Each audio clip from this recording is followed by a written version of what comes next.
Welcome to the series on African tribes, where I attempt to present facts about the various tribes of Africa. On one of my recent expeditions on the web, I came across a group that hardly anybody talks or knows about, especially here in Kenya. They speak Somali, their culture is Somali, they are mostly Muslim, they listen to Somali music and are Somali in every facet of life, but are not genetically ethnic Somali. These are the Bantu Somalis.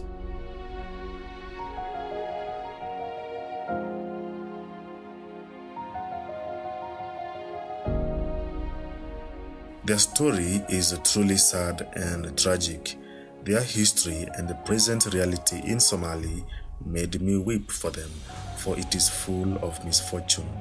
To be treated differently just because of hair texture and other superficial physical features is quite unfortunate. Yet these people have endured through it all with a steady resilience. Here are 10 facts about the Bantu Somalis you probably didn't know about. Number 1. The Bantu Somalis are an ethnic group from Somalia, largely from the Shebele and the Juba River valleys in the southwestern part of the country. They are descendants of many Bantu ethnic groups, primarily from the Niger-Congo region of Africa, brought to Somalia in the 19th century by Arab slave traders, and these people endured centuries of oppression in the Horn of Africa as agricultural laborers. Number 2. The Somali Bantu are primarily Muslim in their belief and practices. Women cover their arms and legs and wear the hijab in the presence of unrelated males at home, and this reflects the values of modesty and purity.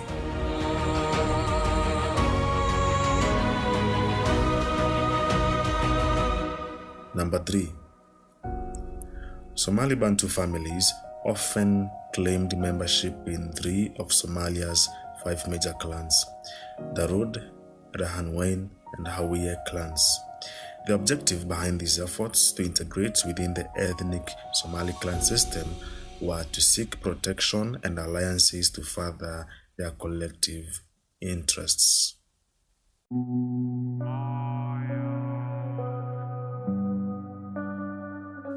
Number 4.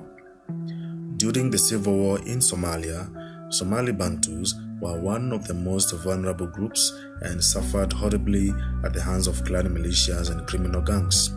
Many have left Somalia. The number of Somali Bantu inhabitants in Somalia before the civil war is thought to have been about 80,000, with the most concentrated between the Juba and Shebele rivers in the south. However, recent estimates place the figure as high as 900,000 persons.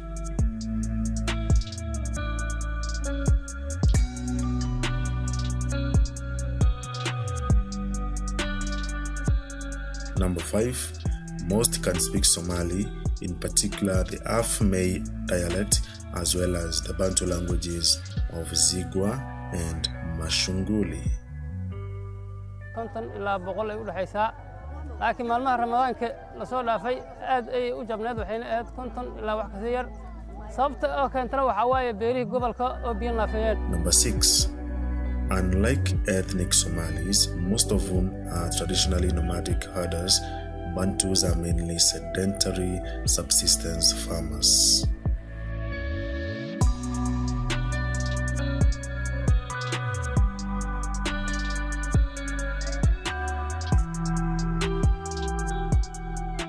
Number 7. The Somali Bantus are much more diverse than commonly presumed.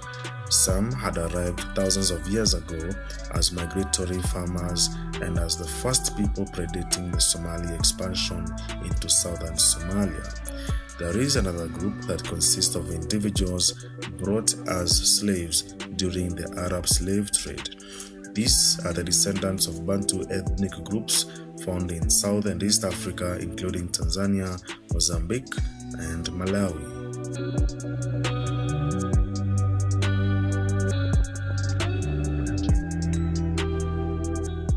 All told, there has been a very little commingling between Bantus and Somalis.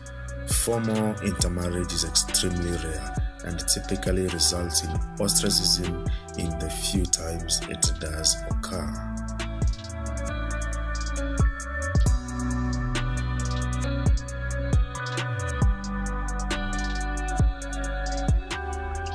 Number 9. Prior to the United States agreement to accommodate Bantu Somalis from Somalia, attempts were made to resettle the refugees to their ancestral homes in Tanzania and Mozambique, the two countries they regard as their ancestral home. Both countries initially refused to accommodate them, citing the burden of accommodating such a huge number of people. Eventually, though, some were repatriated to Tanzania, where they were given lands and granted citizenship. In 2003, the first Bantu immigrants began to arrive in US cities, and by 2007, around 13,000 had been resettled in cities throughout the United States, mostly in Atlanta, Columbus, Salt Lake City, and Pittsburgh.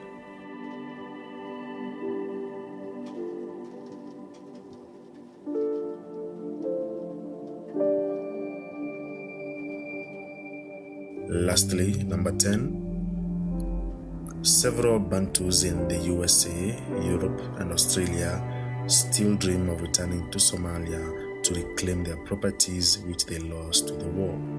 They still call Somalia home despite the marginalization.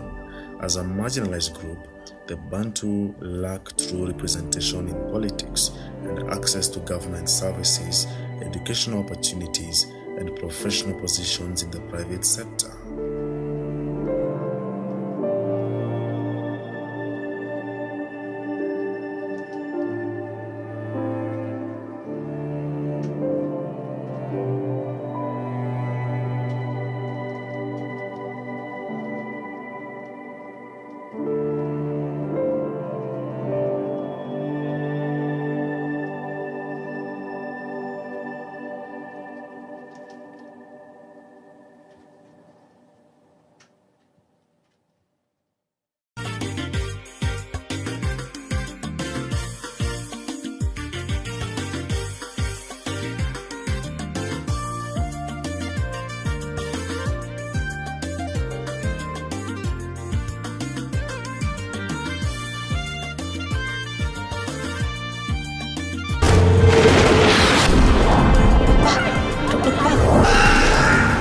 God forgive me. I had run away from the man my grandma made me marry.